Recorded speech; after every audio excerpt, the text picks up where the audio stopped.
soy Pablo Emilio Escobar Gaviria. Plata o plomo. वो सिर्फ 28 साल का था जब वो अरबपति बन गया। उसका बिजनेस एम्पायर इतना बड़ा था कि उसके नीचे काम करने वाले लोगों की तादाद हज़ारों में नहीं बल्कि लाखों में होती थी।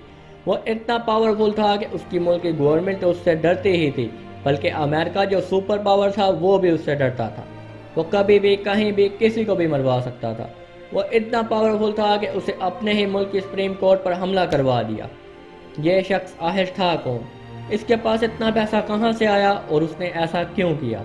यह सब जानिए आज की इस वीडियो में। दोस्तों, पाब्लो एस्कोबार 1 दिसंबर 1949 को कोलंबिया के शहर रियो नेग्रो में पैदा हुए। उसके पैदा होने के कुछ सालों बाद ही उसके फादर, जो कि एक किसान थे, रियो नेग्रो से मेडलिन चले गए। पाब्लो एस्कोबार बचपन से ही जुराइम में मुलविस थे। वो कभी साउंड सिस्टम चुरा कर बेचते तो कभी किसी म्यूजियम से कोई चीज़ चुरा कर बेच देते। वो पहली दफ़ा 1974 में कार चुराने के जुर्म में जेल गए। जेल से बाहर आने के बाद वो ड्रग स्मगलिंग में शामिल हो गए और इस बार वो अकेले ही नहीं थे। इस बार उनके साथ उनका कज़न और उनका चचाजाद भाई भी था। इन दोनों ने मिलकर अपने ड्रग के बिजनेस को आसमान पर पहुंचा दिया।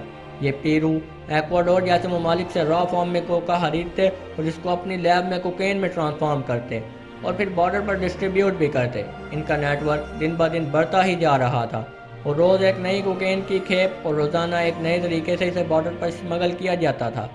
जब पुलिस को इनकी कोकेन छुपाकर बॉर्डर पर मुंतकिल करने का पता चला तो उन्होंने रिश्वत देकर अपने ट्रक्स को बॉर्डर पर ले जाते।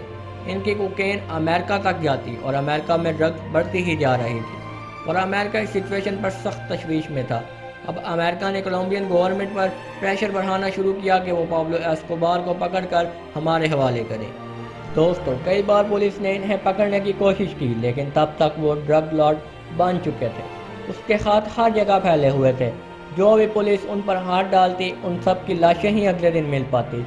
उसने कई हमले पुलिस पर करवाए, यहाँ तक कि वो कोलंबिया के सबसे बड़े वांटेड मैन बन गए। मगर इस सबसे पहले उन्होंने एक और चीज़ में हिस्सा लेने का फैसला किया।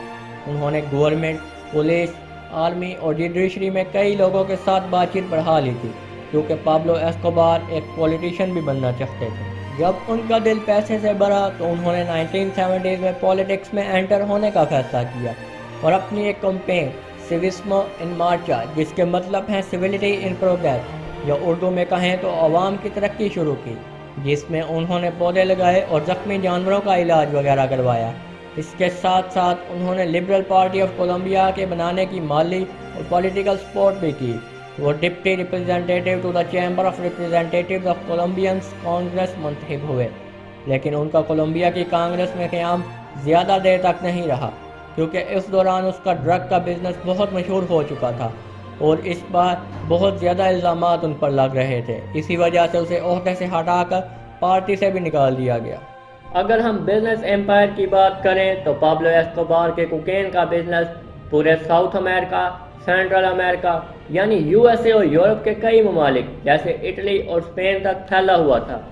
ये शख्स इतना अमीर था कि इसके लोग इसका पैसा ज़मीनों में दफन करते थे। इस इंसान के पास 600 छोटे बड़े घर, मकान और विलास थे, लेकिन इनमें से वो किसी एक घर में भी नहीं रहता था, क्योंकि उन्हें हर एक जगह छोड़नी पड़ती थी जब पुलिस वहां आती।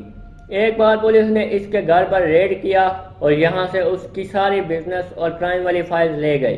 अलबत्ता एस्कोबार पुलिस से बच निकले। अब ये फाइल सुप्रीम कोर्ट पहुंचा दी गई। दोस्तों, आपको बताते चलें कि उन दोनों साउथ अमेरिका में बहुत से कम्युनिस्ट ग्रुप सर उठा रहे थे। पाब्लो एस्कोबार ने भी इनमें से एक ग्रुप की मदद की थी। पाब्लो एस्कोबार ने एक कम्युनिस्ट मिलिटेंट ग्रुप M19 को हायर किया और सुप्रीम कोर्ट पर हमला करवा दिया और अपनी सारी फाइल्स को आग लगवा दी। कम्युनिस्ट को सपोर्ट करने की वजह से अमेरिका फिर से तैश में आ गया। यहाँ तक कि व्हाइट हाउस से उस वक्त के अमेरिकन प्रेसिडेंट ने भी पाब्लो एस्कोबार पर स्पीच की और उन्हें जल्द से जल्द पकड़ने का वादा किया। मगर ग्राउंड रियलिटी में एस्कोबार को पकड़ना इतना आसान नहीं था। एक पूरा शहर मेडलिन कार्टेल पाब्लो एस्कोबार के कब्जे में था और यहाँ छोटे बच्चे भी उसके इन्फॉर्मेंट थे। जब वो पुलिस को इस तरफ आता देखते तो उसी वक्त खबरें पाब्लो एस्कोबार तक पहुँचा देते और वो वहाँ से बच निकलता। دوستو یہ وہی شخص ہے جس نے کولمبین پریزیڈنٹ کینڈیڈیٹ جو کہ ڈرگز کو ختم کرنے کے منشور سے اپنی الیکشن کمپین چلا رہے تھے، پابلو نے اسے اپنے لیے خطرہ سمجھا اور اسے ایک جلسے کے دوران فائرنگ کر کے قتل کر دیا۔ اس کے بعد جو پریزیڈنٹ بنے وہ بھی ڈرگز کے خلاف کام کرتے رہے، یہاں تک کہ پابلو ایسکوبار نے ان کی حکومت کے دوران 1989 میں ایک پلین فلائٹ 203 جو کہ بوگوٹا سے کالی جا رہی تھی کو بم سے اڑا دیا، جس کے تمام 107 مسافر مارے گئے۔ پھر اس نے پولیس پر بھی حملے کروائے۔ آخرکار پابلو نے اہم گورنمنٹ پرسنالٹیز کے بچے اغوا کر لیے اور گورنمنٹ کو اس کے خلاف آپریشن نہ کرنے کی وارننگ کی اور کہا کہ میں نیگوشیشن کرنے کے لیے تیار ہوں۔ نیگوشیشن ہوئی اور پابلو ایسکوبار اپنی زمین پر اپنی مرضی کی جیل میں 1.5 سال تک رہے، مگر یہ جیل نہیں تھی۔ ایگریمنٹ کے مطابق پابلو یہاں اپنے کئی ڈرگ ڈیلرز کے ساتھ رہیں گے، یہاں تک کہ کوئی بھی پولیس آفیسر یا آرمی پرسنل اس جیل کے 3 اسکوائر کلومیٹر تک نہیں ہونے چاہیے۔ یہ ایک جیل نہیں بلکہ پابلو کے لیے ریسٹ تھی، مگر اس دوران اس کا بزنس پورے زوروں سے چلتا رہا۔ اس کے باہر آتے ہی پولیس نے اسے پکڑنے کی بہت کوشش کی، مگر وہ اب پولیس کے ہاتھ نہیں آ سکتا تھا۔ پابلو کے جیل جاتے ہی اتھارٹی اسٹرانگ ہونے لگی اور پابلو کو پکڑنے کے لیے ڈرگ انفورسمنٹ اتھارٹی یعنی DEA کے 2 ایجنٹ اسٹیو مرفی اور ہیوی بہنیا نے کام تیز کر دیا۔ یہ دونوں ہی پابلو کے ڈاؤن فال کا ریزن بتائے جاتے ہیں۔ دوستو، پابلو ایسکوبار 1992 کے مڈ میں 2 لیفٹیننٹس کو مار چکے تھے اور امریکن اتھارٹیز بھی اس انسان کے پیچھے تھی۔ 1 دسمبر 1993 کو پابلو ایسکوبار نے اپنی برتھ ڈے منائی اور اگلے ہی دن پولیس سرچ بلاک جو کہ ایک امریکن ایجنسی تھی کے ساتھ اسی بلڈنگ میں داخل ہوئی۔ پابلو اور اس کے ایک باڈی گارڈ بھاگ کر روف ٹاپ پر پہنچ گئے، مگر سرچ بلاک بھی وہاں پہنچ گئے اور آخر اس انسان کو مار ڈالا۔